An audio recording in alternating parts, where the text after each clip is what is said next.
Kumusta? Ngayon, himayin natin itong isang mahalagang kaso mula sa Korte Suprema. Ito yung People of the Philippines versus Danilo Toro, GR number 245922. Hawak natin yung mismong desisyon. Oo, Ang mission natin dito, para sa iyo na nakikinig, ay silipin talaga kung paano ba nagdesisyon ng korte. Kasi nagsimula ito bilang murder eh. Pero titingnan natin yung mga elemento ng treachery at evident premeditation. tama. Pagtaksil at malinaw na pagpaplano. Oo, yung akusado dito, si Danilo Toro, kasama yung isa pang at-large pa yata, kinasuhan sila sa pagpatay kay Pascualito Espiña Sr. Medyo matagal na to, 2004 pa. Sige, simulan na nating busiin. Yes. Importante dito, para maintindihan mo, ay kung paano tinitimbang ng korte yung testimonya, lalo na pag eyewitness. Saka paano ina-apply yung mga legal definition nung qualifying circumstances. Ito kasi yung magsasabi kung murder ba talaga o homicide lang. Grabe kasi yung detalye dito eh. Yung biktima, si Espiña Sr., natagpuan siyang patay. Saan? Sa bahay mismo nung akusado ni Toro. Hmm, At hindi lang basta pinatay, parang 33 saksak daw. talaga? 33? Ang dami. Oo, at ang pangunahing testigo yung anak mismo nung biktima, si Pascualito Espiña Jr. Menor de edad pa siya noon. Ah, bata pa. Sabi niya, mga hating gabi daw, sinundo niya yung tatay niya sa bahay ni Toro kasi nandun nagiinuman. Okay. Tapos nakita niya raw mismo, hawak daw nung kasama ni Toro si Kahusay yata yun. Hawak daw si Espiña Sr. habang si Toro naman, yun daw yung sumasaksak, paulit-ulit, sa may suyab, parang extension ng bahay. Ah, okay. Sa labas ng main house siguro. Oo, parang ganun. At ang ilaw daw nila, isang seriya lang, gas torch. Gas torch? Diyan kumakit yung RTC at saka yung CA. Kasi para sa kanila, base dun sa sinabi ng bata, kitang-kita na yung treachery, yung pagtataksil. Bakit daw? Paano naging treachery yun agad? Kasi ang dating sa kanila, hawak yung biktima, di ba? Tapos pinagsasaksak. So parang walang kalaban-laban. Malinaw daw na in-ensure na hindi makakapalag. Kaya ang hatol nila pareho, murder. Ah, okay. Pero syempre, may depensa si Toro. Anong sabi niya? Sabi niya, nag-inuman lang daw sila, normal na inuman. Tapos nagsiuwian na yung mga bisita. Kinaumagahan daw, nagulat na lang sila, may bangkay dun sa suyab. Ganun lang? Oo. Tapos tumakas daw sila kasi natakot, lalo na nung nalaman niyang siya yung tinuturong suspek. At kinestyon din ng depensa yung testimonya ng bata. Ah, yung tungkol sa ilaw. Oo. Sabi nila, imposible daw na makita ng malinaw sa ilaw lang ng gasera or gas torch. Saka yung reaksyon daw ng bata, parang questionable. Bakit daw sa tiyahin tumakbo hindi sa ibang kapitbahay para humingi agad ng tulong? Parang ganun. May punto. So, paano tiningnan ng Korte Suprema lahat ng ito? Dito na, nag-iba yung analysis. Unang-una, may issue sa information or sakdal. Hindi raw kasi dinitalye kung paano ginawa yung treachery. Pero sabi ng Korte Suprema, teka muna, na-waive na yan ng akusado. Anong ibig sabihin ng na-waive? Ibig sabihin, hindi na niya pwedeng ireklamo yung depekto sa sakdal kasi hindi naman niya yun kinustyonan bago pa siya litisin or bago yung arraignment. So parang tinanggap na niya yung sakdal as is. Okay, so valid pa yun yung kaso kahit may konting issue sa papel.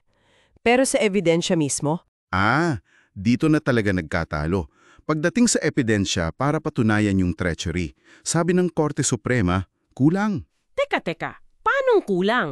33 saksak yun, tapos hawak pa raw, parang ang linaw na walang laban, di ba? Ano pa bang kailangan? Yun nga Dito papasok yung technical na requirement ng batas. Para nasabing may treachery, hindi raw sapat na nakita mo lang yung actual na pananaksak kahit gaano pa karahas or kahit pahawak yung biktima. Ha? Bakit? Kasi ang hinihingi talaga ng batas, kailangan mapatunayan na yung paraan ng pag-atake, yung method, sinadya at pinili mula mismo sa simula para masigurong hindi talaga makakapagdepensa yung biktima. So dapat mula umpisa? Oho, sa kasong ito, ang nakita lang nung testigo, yung anak, yung kalagitnaan na. Yung part na sinasaksak na habang hawak, hindi niya nakita kung paano ba nagsimula yung gulo o yung atake. So hindi natin alam kung bigla na lang ba siyang sinunggaban o nag-away muna sila bago siya nahawakan, ganon? Ba? Eksakto. Dahil hindi nakita yung simula, hindi masisiguro ng korte, beyond reasonable doubt, na talagang pinili yung paraan para walang chance yung biktima from the very start. Hindi pwedeng hulaan lang or mag-assume based sa kalagayan nung nakita na siya. Okay. Ang strikto pala ng batas dyan. Kailangan kitang-kita yung pinakaumpisa ng pag-atake. Oo. Kailangan mapatunayan yung means, methods, or forms na sinadya para sa execution ng crime. Ganun din yung naging analysis nila dun sa evident premeditation. Yung malinaw na pagpaplano. Bakit hindi rin yun nakita? Kasi wala ring konkretong ebidensya. Kailan ba sila nag-usap na patayin si Espiña Sr.? Ano yung mga senyales na pinanindigan nila yung plano? May sapat bang oras na lumipas mula nung nagplano sila hanggang sa ginawa nila para masabing nakapag-isip sila ng mabuti? Yung simpleng pag-imbita lang sa umuman, hindi raw yun sapat na basehan para masabing may premeditation na agad. Kailangan ng mas matibay na pruweba. So, dahil kulang ang ebidensya para sa treachery at evident premeditation, ano na ang naging final verdict ng Supreme Court? Yun na. Ibinaba nila yung conviction. Mula sa murder, ginawa na lang nilang homicide. Homicide na lang. Anong parusa niyan kumpara sa murder? Mas mababa. Ang homicide, ang parusa diyan ay reclusion temporal, mga 12 to 20 years yan. Yung murder kasi, reclusion perpetua, na pwedeng umabot na hanggang 40 years.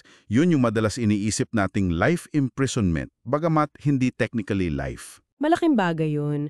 Pero may civil liability pa rin ba yung bayad sa pamilya? Meron pa rin. Pinagbayad pa rin si Toro ng danyos. 50,000 pesos para sa civil indemnity, 50,000 pesos for moral damages, 50,000 pesos din para sa exemplary damages, at 50,000 pesos na temporate damages. Bakit may exemplary at temporate pa? Yung exemplary, parang para magsilbing aral o halimbawa. Na-base ito sa nakita nilang abuse of superior strength. Mas malakas sila, dalawa sila laban sa isa. Pero dahil hindi naman ito naka-allege sa information bilang qualifying circumstances. Hindi pwedeng gamitin para iangat ulit sa murder. Tama. Hindi na pwede.